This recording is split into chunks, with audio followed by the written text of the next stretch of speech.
In this video, I'm going to be showing you how to make a magic circle, and even though I used an acrylic yarn for my two granny kimonos, for this illustration I'm using cotton yarn, as I am actually working on another version of the piece using cotton yarn.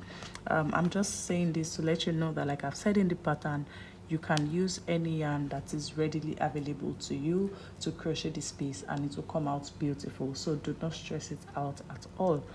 I'm also using 3 strands because a strand of this yarn is too thin for the results I want to achieve, so I'm using 3 strands of this yarn to achieve the thickness I want. So if you want to make a magic circle, of course each square starts with you making a magic circle. You're just going to flop your yarn around your finger like this, and literally that's all you need to do.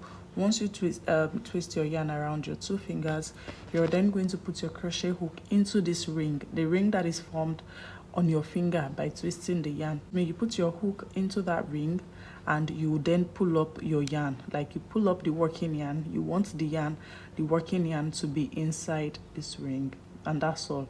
Your magic circle done. Now when your hook is inside the yarn like this, you're ready to begin working round 1. And round 1 is you first chain 1.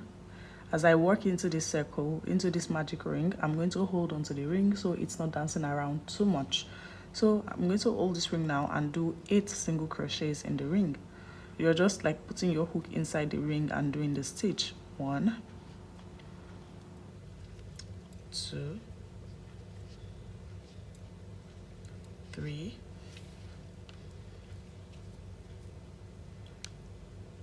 4,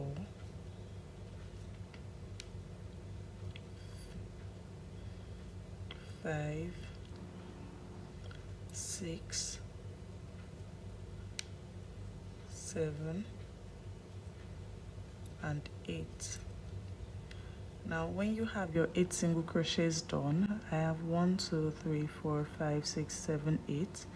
You're going to pull on this tail right here. You're going to pull on it to close up this ring. That's why it is called a magic ring, because you can close it up.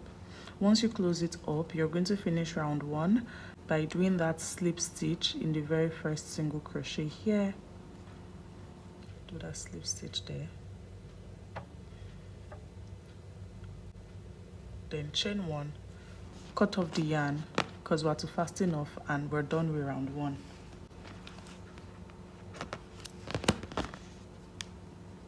It's very easy.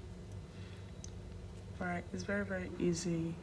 In the next video, I'm going to show you another thing you can do if you don't do the magic ring. Another way to start if for any reason you're not comfortable doing the magic ring.